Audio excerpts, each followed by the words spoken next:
Jorgen Fenech qatt ma semmili dan id-delitt u jien qatt ma tajt informazzjoni lil Fenech dwar il-qtil ta' Daphne Caruana Galizia. Xed dan bil-ġurament Keith Schembri kif it-tnejn filgħodu xed fil-kumpilazzjoni tan-negozjant Jorgen Fenech is-suspettat mandant fil-qtil ta' Caruana Galizia.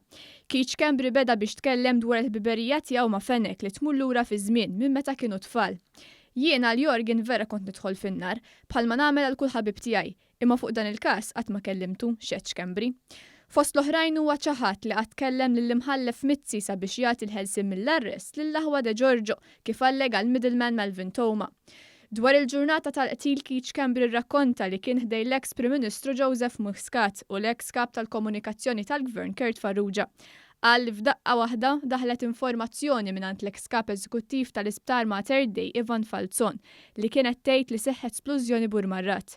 Ftit wara reġa' ċempel Falzon u qalulhom li l-isplużjoni seħħet il-bidnija u ftit minuti wara nataw l-informazzjoni li l-vittma kienet Caruana Galizia.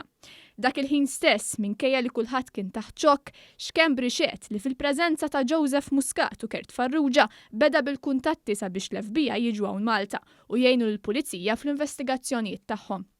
Irrakkonta kif minn dak il-mument il-pulizija bdew l-istħarriġ tagħhom u ġieli kienu jkellmuh sabiex jorganizza laqgħat sabiex jinfurmaw lil Joseph Muscat dwar l-investigazzjonijiet tal-pulizija. Joseph Muscat rid li ssir ġustizzja, kien jgħidilna I don't want to leave any stone unturned, xiet Keith Schembri li qal li ġieli kien ikun f'dawn il-laqgħat imma ma kienx jingħata l-informazzjoni kollha.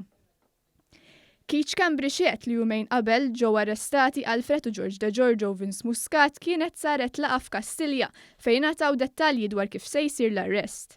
Qal li għal din il-laqgħa kien hemm l-eks Prim Ministru, l-eks Kummissarju tal-Pulizija, l-Ispettur Arno, il-Brigadier Jeffrey Kurmi u d-Deputat Kap Mandant Mark Mallija u Kurt Farrugia.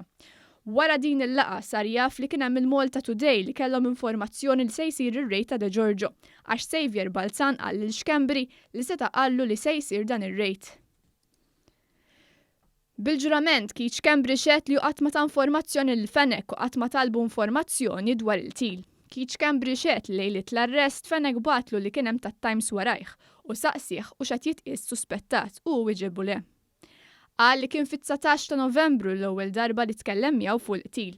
Irrakkonta kif meta ġie arrestat Melvin Toma ċempillu Joseph Muscat u qallu żomm lil Jorgen Fenech Malta għax daħlet informazzjoni li se jaħrab. Għamilt 24 minuta nkellmu qal li jrid jitlaq l-Italja minħabba xi affarijiet tad-dajsa, imma jimbqajt ngħidu titlaqx mill-pajjiż, ipprova titlaqx.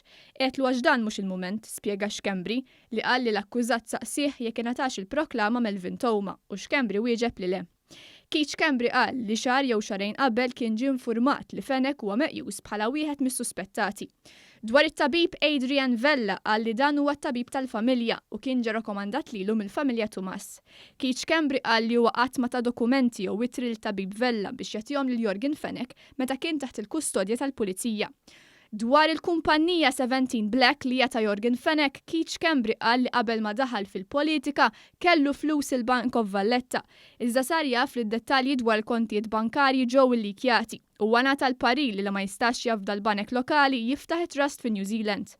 New Zealand qalulu li biex tibda topera trid tiftaħ kumpanija u l-eħfef ġurisdizzjoni kienet fil-Panama. Peress li 17 Black kienet ta' Jorgen Fenech kienet waħda mill-kumpaniji li kien se jkollu tranzazzjonijiet magħha. Schembri qal li peress li huma kienu ħbieb xtaq li wara li jispiċċa mill-politika jagħmel negozju ma' Fenech fuq gaming.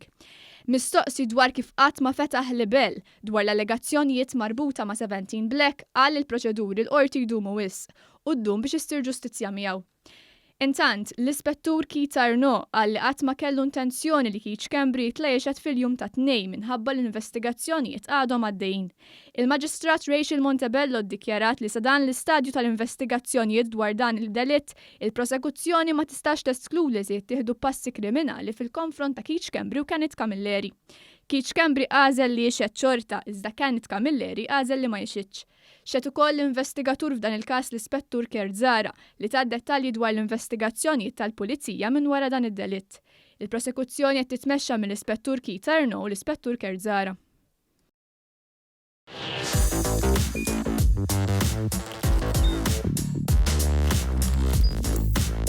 Idħol fuq one.com.mt u hemmhekk tista' tara l-programmi kollha li jxandru fuq One permezz ta' One Play.